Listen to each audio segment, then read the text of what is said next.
ओम श्री गणेशाय नमः। हर हर महादेव। मैना को प्रत्यक्ष दर्शन देकर शिवा देवी का उन्हें अभीष्ट वरदान से संतुष्ट करना तथा मैना से मैनाक का जन्म। नारद जी ने पूछा, पिताजी, जब देवी दुर्गा अंतर्ध्यान हो गई और देवगण अपने अपने धाम को चले गए, उसके बाद क्या हुआ? ब्रह्मा जी ने कहा, मेरे पुत्रों में श्रेष्ठ विप्रवर नारद जब विष्णु आदि देव समुदाय हिमालय और देवी मैना की आराधना का उपदेश दे चले गए, तब गिरिराज हिमाचल और मैना दोनों दंपति ने बड़ी भारी तपस्या आरंभ की। वे दिन रात शंभु और शिवा का चिंतन करते हुए अभियुक्त भक्ति युक्त चित्त से नित्य उनकी सम्यक रीति से आराधना करने लगे। हिमावन की पत्नी मैना बड़ी प्रसन्नता से शिव सहिता शिवा देवी की पूजा करने लगी। वे उन्हीं के संतोष के लिए सदा ब्राह्मणों को दान देती रहती थी। मन में संतान की कामना ले मैना चैत मास के आरंभ से लेकर 27 वर्ष तक प्रतिदिन तत्पर पूर्वक शिवा देवी की पूजा और आराधना में लगी रही। वे अष्टमी को उपवास करके नवमी को लड्डू, बलि सामग्री, पीठी, खीर और गंध पुष्प आदि देवी को भेंट करती थी। गंगा के किनारे औषधि प्रस्थ में उमा की मिट्टी की मूर्ति बनाकर नाना प्रकार की वस्तुएं समर्पित करके उसकी पूजा करती थी। मैना देवी कभी निराहार रहती, कभी व्रत के नियमों का पालन करती, कभी जल पीकर रहती और कभी हवा पीकर ही रह जाती।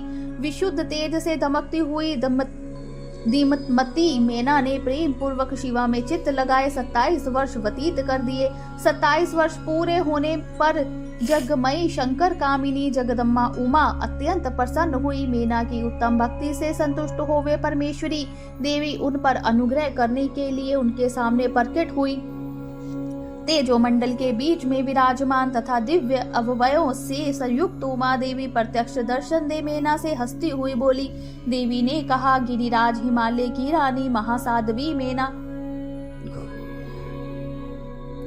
मैं तुम्हारी तपस्या से बहुत प्रसन्न हूँ। तुम्हारे मन में जो अभिलाषा हो मुझसे कहो।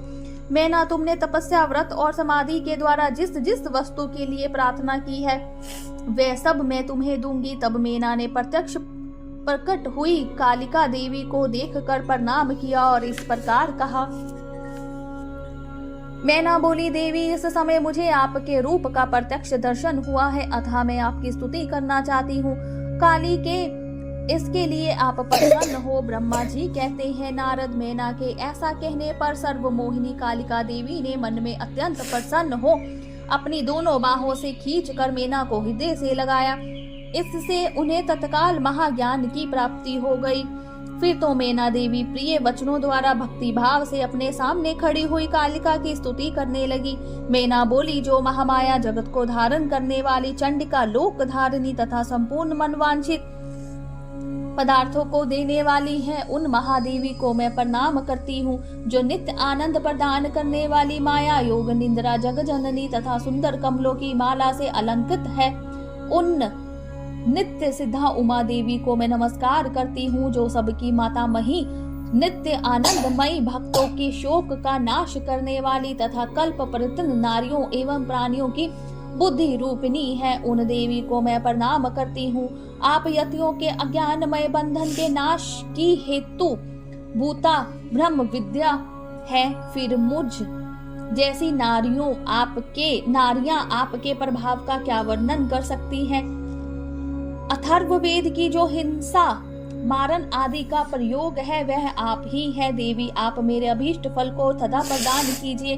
भावहीन, आकृति रहित तथा अदृश्य नित्यानित्य तमन्नाओं से आप ही पंचभूतों के समुदायों को संयुक्त करती हैं। आप ही उनकी शाश्वत शक्ति है। आपका स्वरूप नित्य है।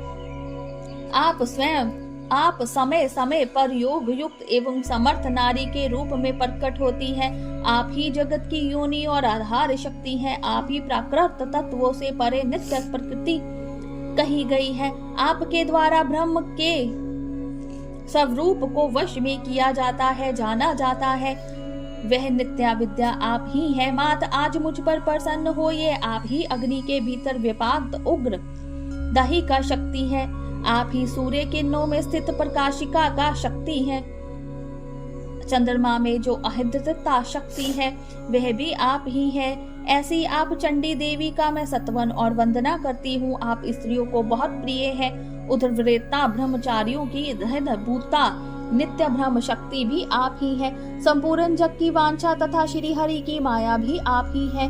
जो देवी इच्छा अनुसार रूप धारण करके सृष्टि पालन और संहारमयी हो उन कार्यों का संपादन करती है तथा ब्रह्मा विष्णु एवं रुद्र के शरीर की भी हेतु भूता है, वे आप ही हैं। देवी आज आप मुझ पर प्रसन्न हो, आपको पुनः मेरा नमस्कार है। ब्रह्मा जी कहते हैं, नारद मेना के इस प्रकार स्तुति करने पर दुर्गा कालिका ने पुनः उन मेना देवी से कहा, तुम अपना मनोवांछित वर मांग लो हिमाचल प्रिय, तुम मुझे प्राणों के समान प्रिय हो। तुम्हारी जो इच्छा हो वह मांगो, उसे मैं निश्चय ही दे दूंगी। तुम्हारे लिए मुझे कुछ भी अदेह नहीं है। महेश्वरी उमा का यह अमृत के समान मधुर वचन सुनकर हिमगिरी कामिनी मेरा बहुत संतुष्ट हुई और इस प्रकार बोली, शिवे आपकी जय हो उत्कृष्ट ज्ञान वाली महेश्वरी जगदम्बिके। यदि मैं वर पाने के योग्य हूँ तो फिर आपसे श्रेष्ठ वर मांगती हूँ। जगदम्बे पहले तो मुझे 100 पुत्र हो, उन सब की बड़ी आयु हो, वे बल पराक्रम से युक्त तथा रिद्धि सिद्धि से संपन्न हो। उन पुत्रों के पश्चात मेरी एक पुत्री हो जो स्वरूप और गुणों से सुशोभित होने वाली हो। वह दोनों कुलों को आनंद देने वाली तथा तीनों लोकों में पूजित हो। जगदम्बिके शिवे, आप ही देवताओं का कार्य सिद्ध करने के लिए मेरी पुत्री तथा रुद्रदेव की पत्नी होइए और तदनुसार लीला कीजिए। ब्रह्मा जी कहते हैं, नारद मेनका की बात सुनकर प्रसन्न हृदय देवी उमा ने उनके मनोरथ को पूर्ण करने के लिए मुस्कुरा कर कहा। देवी बोली, पहले तुम्हें 100 बलवान पुत्र प्राप्त होंगे, उनमें से एक सबसे अधिक बलवान और प्रधान होगा जो सबसे पहले उत्पन्न होगा। तुम्हारी भक्ति से संतुष्ट है मैं स्वयं तुम्हारे यहाँ पुत्री के रूप में अवतीर्ण होऊंगी और समस्त देवताओं से सेवित हो उनका कार्य सिद्ध करूंगी। ऐसा कहकर जगतदात्री परमेश्वरी कालिका शिवा मेनका के देखते देखते वही अदृश्य हो गई। तात महेश्वरी से अभीष्ट वर पाकर मेनका को भी अपार हर्ष हुआ। उनका तपस्या जनित सारा कलेश नष्ट हो गया। मुने फिर काल कर्म से मेना के गर्भ रहा और वह प्रतिदिन बढ़ने लगा। समय अनुसार उसने एक उत्तम पुत्र को उत्पन्न किया जिसका नाम मैनाक था। उसने समुद्र के साथ उत्तम मैत्री बांधी। वह अद्भुत पर्वत नाग वधुओं के उपभोग का स्थल बना हुआ है। उसके समस्त अंग श्रेष्ठ हैं। हिमालय के 100 पुत्रों में से वह सबसे श्रेष्ठ और महान बल पराक्रम से संपन्न है।